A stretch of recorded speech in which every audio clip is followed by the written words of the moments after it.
Yo creo que todos estamos de alguna manera obligados a hacernos de información para poder entender qué tan serio, qué tan grave es un fenómeno de esta naturaleza. Entonces creo que aquí nos deja un aprendizaje social importante a todos los niveles, a nivel del gobierno, a nivel de las universidades, en el nivel de la sociedad en general, de la sociedad civil, ¿no? Que hay fenómenos, como ya lo decía Jorge Linares, que se van a presentar y que no sabemos cuándo se van a presentar. Y tenemos que prepararnos socialmente para tener los elementos que nos permitan juzgar y tener un criterio cuando estos fenómenos se presenten.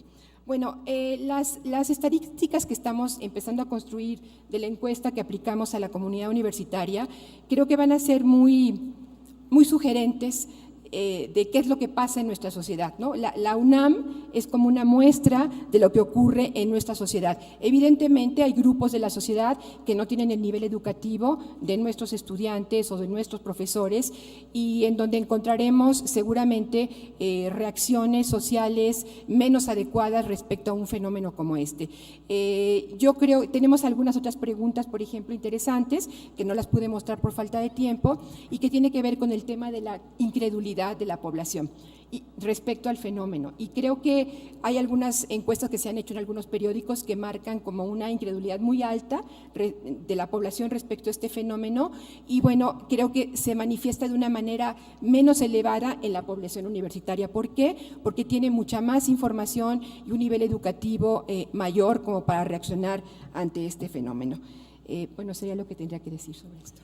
Muchas gracias. Ahora al doctor Linares, le han llegado muchas preguntas, hemos seleccionado 3 de ellas, son de Wendy Karen García Méndez, de la Escuela Nacional Preparatoria número 2, quien nos dice respecto de los rumores creados en este periodo de la epidemia y la desconfianza, dice ella, que se creó en la población mexicana.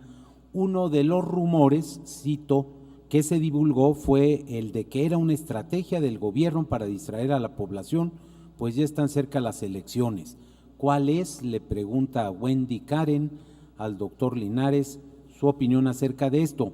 Igualmente, José Humberto Rodríguez Nava, de la FES Iztacala, le dice al doctor, como usted lo mencionó, esta epidemia evidenció la debilidad de nuestro sistema de salud e incapacidad tecnológica. ¿Cree usted que después de este acontecimiento el gobierno destine más recursos para el mejoramiento de nuestro sistema de salud? Y finalmente, Dionisio Romero Rosario, del plantel número 5 de la Escuela Nacional Preparatoria, dice, se habla de que este es un hecho de credulidad, pero ¿cómo es que se pudo establecer una fecha para el reinicio de clases cuando se habla de una pandemia en una fase 5 y de la cual aún no se tenía, dice Dionisio, el conocimiento del grado de gravedad? Si fuera usted tan amable, doctor Linares. Gracias, señor rector. Bueno, yo creo que hay que establecer muy claramente que la epidemia existe, ¿no? O sea, quien siga creyendo que no es simplemente ignorancia, porque están los datos científicos, porque está la información, porque están los estudios, etcétera, etcétera. Ahora bien, ¿cómo se manejó la epidemia? Ahí es donde surgen todas las dudas, las desconfianzas y tal, ¿no? O sea, la idea de que fue una invención de los medios de la política, eso es absolutamente insostenible.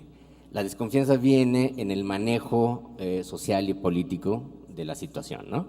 Entonces, bueno, hay que entender también que una situación imprevisible y un país que no tenía esa experiencia, como nosotros, afortunadamente, de epidemias de esta naturaleza, ¿no?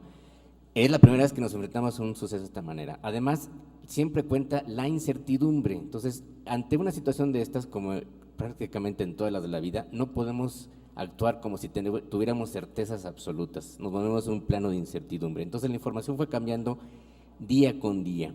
Las primeras medidas que se tomaron fueron necesarias, después parecieron exageradas, porque en ese momento, con la información que se tenía, no se sabía cómo iba a reaccionar el virus, no se sabía cuál era su virulencia, no se sabía su capacidad para enfermar y para matar. Por eso las medidas fueron difíciles y fueron de restricción social. Una vez que se tuvo información que no tenía este grado de letalidad, que era curable, etcétera, etcétera, las medidas tenían que relajarse por necesidad. Y finalmente el efecto que produjo mundialmente fue exacerbado y otros países reaccionaron también con excesos, ¿no? Quizá por la experiencia pasada del SARS en China, ante un gobierno que ocultó, ahora se sabe claramente, esto se sabe tarde o temprano, ocultó la información durante 3 meses y México no lo ocultó, esa es la verdad. Entonces, la reacción de la comunidad internacional fue también desproporcionada, exagerada, y eso causó un daño económico fundamentalmente al país. Ahora, todas las medidas precautorias en sistemas de protección civil tendrán siempre un costo económico, y ese es el otro punto que hay que ver. Entonces, en el momento en que las medidas ya no eran adecuadas para la situación que se vivía, tenían que relajarse. Esa es la razón por la que se tomaron estas decisiones.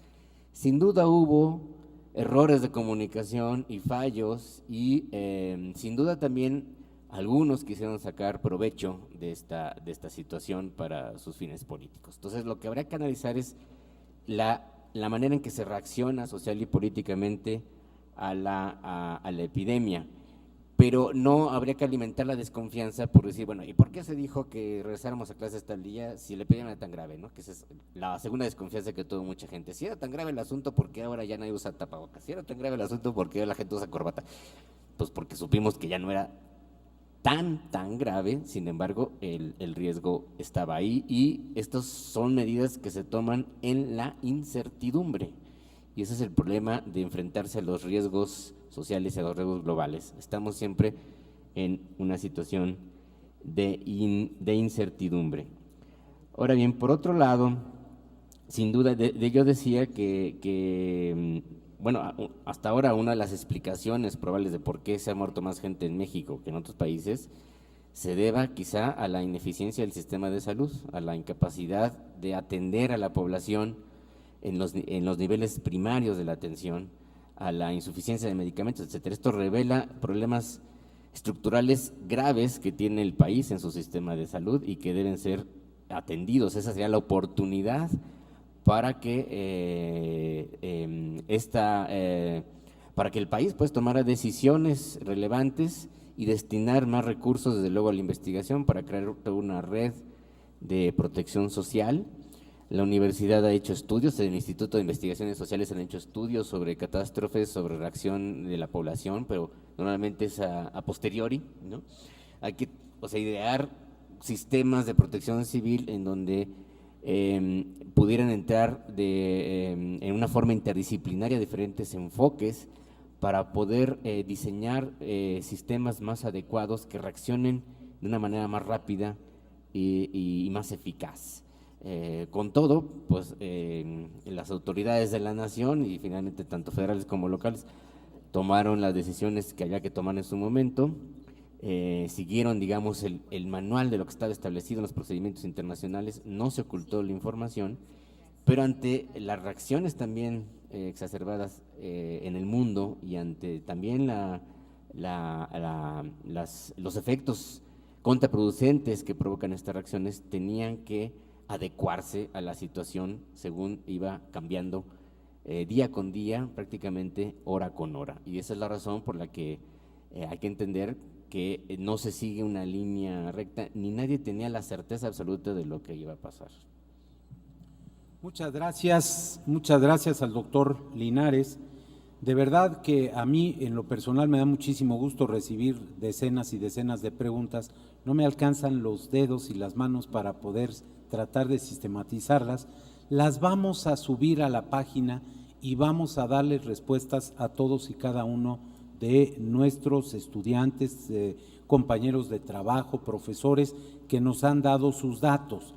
Quiero agradecer también a una buena cantidad de no universitarios que nos están siguiendo, muchos de ellos que expresan su confianza en la Universidad Nacional. Se los agradecemos muchísimo y tengan la certeza de que esta comunidad, esta institución, no defraudará. Hay un conjunto de preguntas para la doctora Berta Blum y la hemos tratado de englobar, muchas de ellas, en cuáles pueden ser los problemas psicológicos posteriores a la epidemia. En este sentido, Wendy Janet Mora Cruz de la Prepa 2, Tania García Pérez de la Facultad de Psicología, María Fernanda González de la Prepa 8, hacen la pregunta entre varias más y yo quisiera pedirle a la doctora si pudiese hacer un comentario.